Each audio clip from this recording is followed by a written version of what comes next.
In today's video, we continue our NHL season preview series through the Atlantic Division, and we're looking at the Toronto Maple Leafs. We saw a big change behind the bench, a few changes to the supporting cast. What can we expect from these Leafs this season? Will they have an in them to take the next step? We'll discuss that and preview the Leafs season for 24-25 coming up next.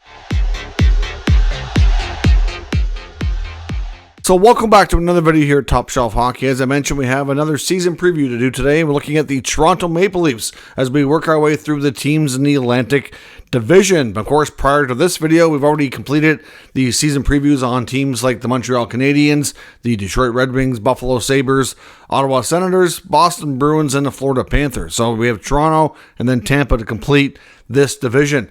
So in case you're new to this series, essentially we're going to do a quick recap of what went on last year, take a look at their record, there's a few team stats, top scores, etc. Then we're going to examine their cap space. We're going to look at additions, subtractions, any rookies that can make impacts, any contract extensions we could expect this year, and then examine the roster and the top questions facing the franchise, and I'll give my projections on where I think things are going to go and how they're going to finish this year. So let's first recap the 23-24 season for Toronto. They have finished with a record of 46, 26, and 10, 102 points. They grabbed third place in the Atlantic Division.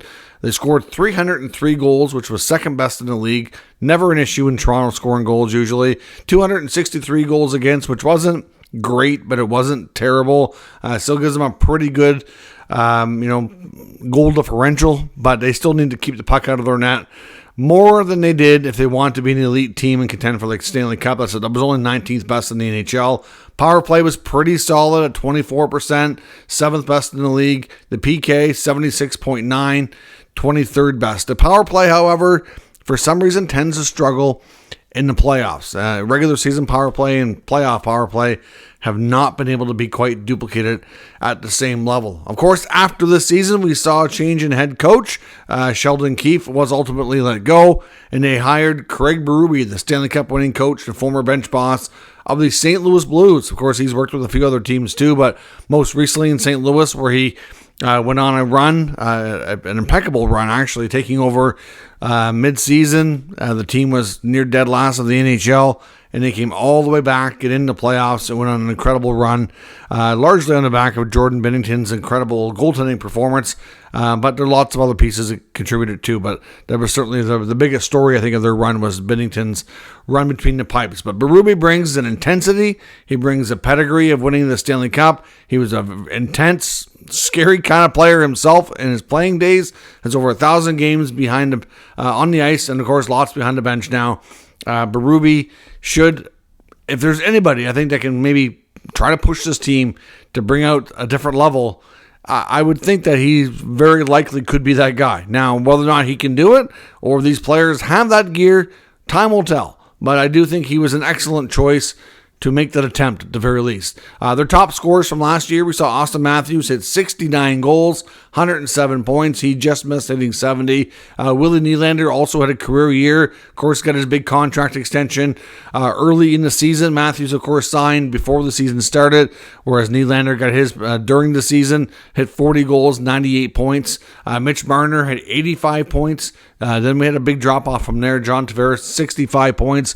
Morgan Rielly, 58 points. So Tavares definitely kind of starting to regress a little bit. Still a good player, still very effective, and not like he's nothing anymore. He certainly still has lots in the tank, but I think it's just fair to say that he needs to probably be adjusted this year on his role, and we'll see how coaching and management go about doing that. Looking at their playoff run, they ended up losing in the first round to the Boston Bruins last year, which unfortunately has been a theme for them. During the Matthews, Marner, Nylander era of this team, they've been in the playoffs 8 consecutive years now. Now, of course, there is a little bit of a caveat because during the COVID-shortened season, when they came back in the fall to finish the season that was cut short by COVID, they had the qualifying round, which was an expanded playoffs, which is the first and only time they've ever done that. And the Leafs did lose in that qualifying round. I believe that's when Pierre-Luc Dubois and the Columbus Blue Jackets dominated them and upset them. So theoretically, they did not technically get in the playoffs that year, but they did participate in the qualifying round. So really, I guess you could say theoretically 8 consecutive years with a blip in the middle there. Of course, they've had, like I said, unfortunately, too many first-round losses to the Boston Bruins. They've only had one series win since 2004, which came not this past year, but the year before, when they beat the Lightning in round 1, and unfortunately went on to lose in fairly handled fashion to the Panthers in round 2. And of course, the Panthers went on to win the Eastern Conference, came just short of winning the Stanley Cup, and of course, they fulfilled that destiny this past season. So the Leafs have had a long history now during this era of players being a very good regular season team. We've seen them finish first, second, third. It doesn't seem to matter. At the end of the day, Toronto's season is going to be evaluated by whether or not they have playoff success. I don't think there's anybody really doubting that the Leafs once again can be a playoff team. Now, the only other way, of course, that they would be evaluated is if they absolutely fell off the map and didn't get into playoffs. And to be honest, I think that would be a complete and utter shock. So for the upcoming 24-25 campaign, regular season aside, what they do in the playoffs is ultimately what matters the most here. Now, of course, the Toronto Maple Leafs are tight up against the salary cap right now. Obviously, they're looking to make some moves here around their PTOs. So they have some guys here that they need to hopefully get signed. So looking at their addition and subtractions and then some key rookies. Coming into the team new this year, we have Chris Tanev, who came over as a rights holder via trade, then technically signed, never quite made it to UFA territory. Tanev comes over and signed it at a long-term deal, so he'll likely finish out his career as a Leaf. He is a really good right shot defenseman, exactly, I think, what the kind of player that they need it and benefit from. I think Tanev would make any team better, to be completely honest. So that's a really good pickup. They pick up Anthony Stolarz from the Stanley Cup champion Florida Panthers, who played a backup goaltending role to Bobrovsky. And Stolarz had a very solid year last year in Florida. He's never really been a starting goaltender. Anthony Stolarz, early in his career, though, projected like he could be a starting goaltender and had the worst luck with injuries. Absolute worst luck. Missed a lot of time and has bounced around a little bit because of it. But lately, he's played really well. A guy like Joe Wall, who he'll partner with, obviously has run into a lot of injuries as well. I think those two can probably relate to each other quite a lot. Stolarz has been through what Wall has been through more recently. I think they can probably, he can probably learn from him, and especially from the mental aspect. I'm sure it's not easy when you're constantly running into injuries like that, right? So Stolarz, I think, has potential to be a good pickup, but how much can they rely on him, like for a workload? That's the big question mark here for both their goaltenders.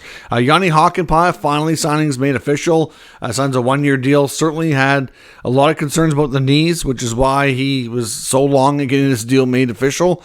So we'll see. Dallas didn't bring him back because they didn't know that he could really play at the same level anymore because of the knee situation. Oliver Ekman-Larsson, another player, comes over like Stolarz from the Cup champion Florida Panthers. We'll add another good skating defenseman on the back end. I mean, Ekman-Larsson's not really physical at all, completely different than Tanev or Hakanpää. If Hakanpää is able to play, a sheltered third pair role and be a big physical presence on the right side, then he'll be a great addition. They'll be kind of revamping that blue line. So Ekman-Larsson can play behind Riley as your second slotted, or even your third slotted, because that's the other key here, is you still got Jake McCabe, right? So it's hard to say exactly where he's going to play. Maybe he has to play his offside. I don't know. But Ekman-Larsson's a good skating defenseman who can move the puck, and certainly could run a power play if need be as well. Of course, Max Pacioretty is believed to be getting signed. Right now, he's on a PTO, but even his agent, Alan Walsh, has put it out there that there's a full expectation that Pacioretty will have a contract with the Leafs by the time the season opens. Stephen Lawrence is also a new addition this year, but he is not yet signed. He is on a PTO, but I do think he's got a decent chance of getting a contract. again, they'll have to figure out the cap situation to make that happen if they decide they want to go down that road. Now, who's no longer with the Leafs? The subtractions this year. You no longer have Tyler Bertuzzi, who went to Chicago. Elias Samsonov was not brought back. He's now in Vegas. TJ Brody also ended up with the Blackhawks. Mark Giordano, of course, not brought back. Noah Gregor ended up in Ottawa. Ilya Lyubushkin departs after his second time being acquired by the Leafs as a deadline acquisition. Third string goalie Martin Jones is not back as well, and that's mainly because they do still have Matt Murray as well. Murray did sign a 1-year deal to remain with the Leafs at league minimum.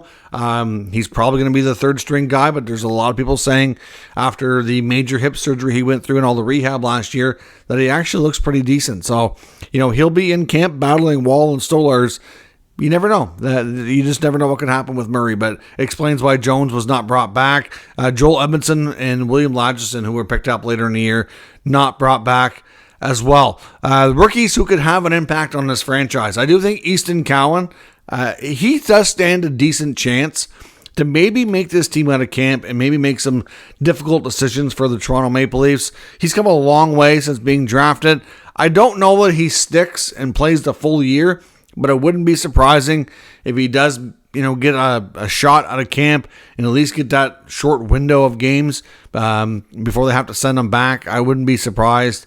We'll see, because with guys like Cowan, he could still go back to junior, right? So we'll see what can happen. But he has looked really good, and it wouldn't be surprising if he does have a really good camp and work his way into the lineup.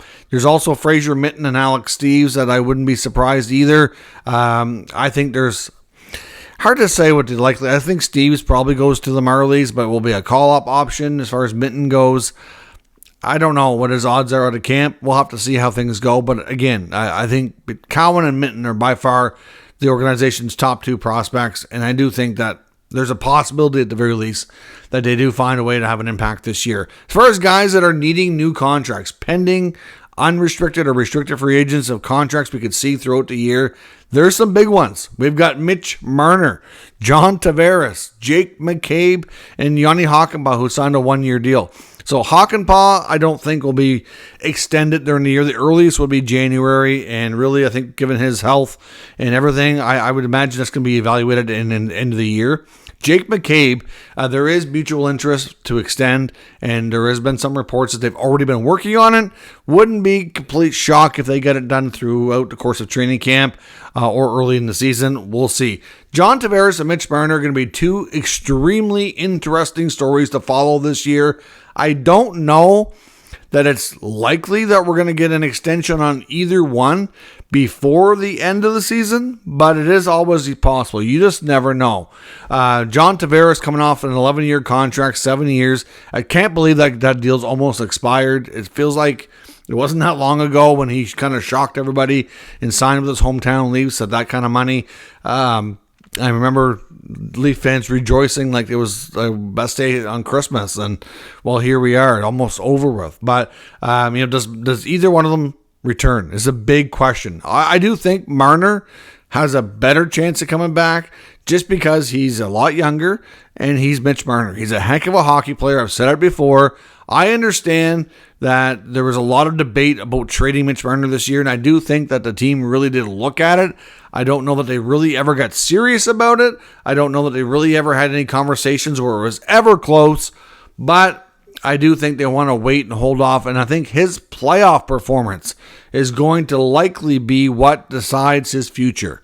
I honestly, if I'm the Leafs, that's what I would do, because regular season Mitch Marner has been phenomenal. I think in some ways you'd be crazy to let him go, but at the same time, you haven't been able to win in the playoffs. You've had, like I said, 8 consecutive years in this era of being involved in playoff games. How long does it take for some guys to figure it out, right? That's the question mark. And if you look at the numbers for their younger core players, Nylander's probably been their most effective playoff guy. Matthews has been pretty good. Matthews is not going anywhere for sure. Of course, now Marner finds himself, needing a new contract and all this uncertainty. So we'll see. I don't know what the future holds. I'm going to say Marner right now, it's like maybe 50-50. But I don't know that we're going to see an extension during the year. I think that's a post-season before the July 1 if there's because I think they really want to see what he can do in the playoffs before they really make that judgment call. And John Tavares, I think they want to get a better look for how the year is going to kind of determine, how much has he regressed? How much does he have left in the tank? What is reasonable for him? I'm not completely sold that he comes back to the Leafs, but I also would not rule it out. I think it's reasonable to think that maybe he signs a 2 or 3 year contract extension at significantly less money. If he really wants to stay at home in Toronto and give this team a chance to win and be a part of it, he's going to have to take a major haircut on the money and play a lesser role. And I think that's going to start to show this year as well. So we'll see. On the RFA side, Matthew Nyes is due. I can see maybe coming together through the year. So we'll see if a Nyes extension gets worked out. Nick Robertson signed a 1-year deal, so he's not eligible till January. Still likely, apparently, according to some, that he could still be traded. We also got Dufour, Holmberg, and Connor Timmins also pending RFAs as well.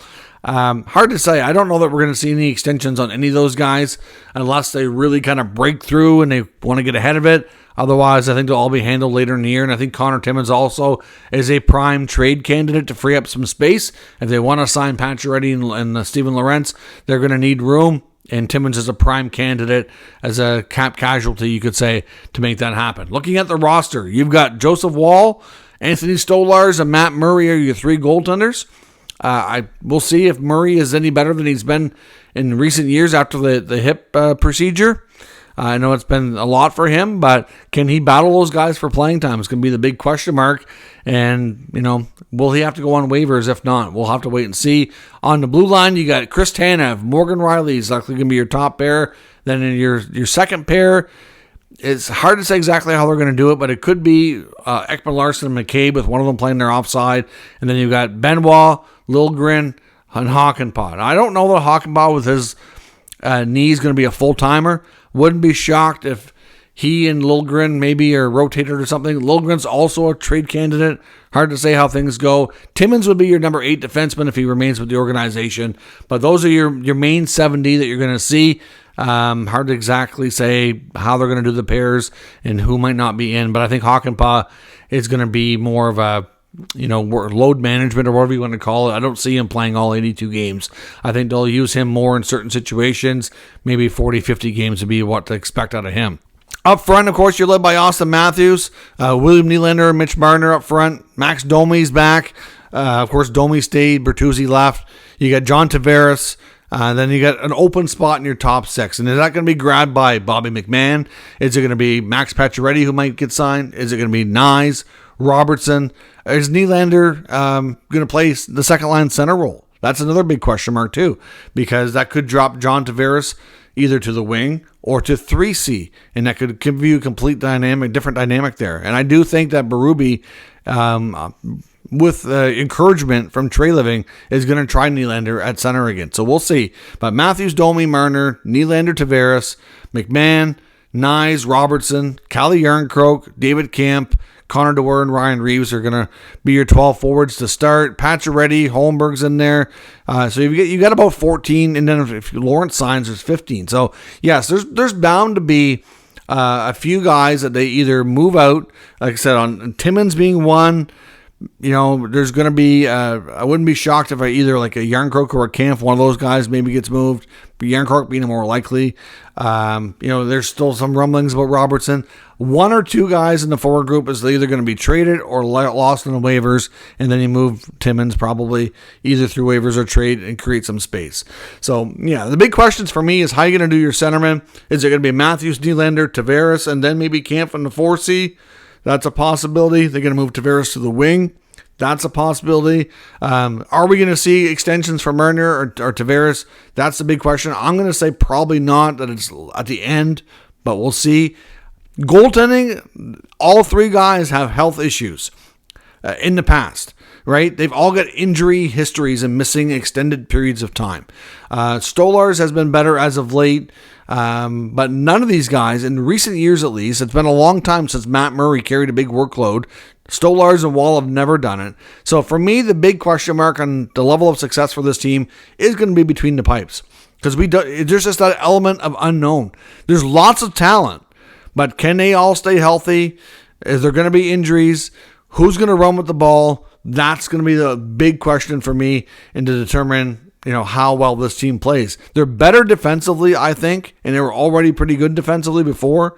And I think Berube, of course, is going to demand an intense style, a strong defensive game.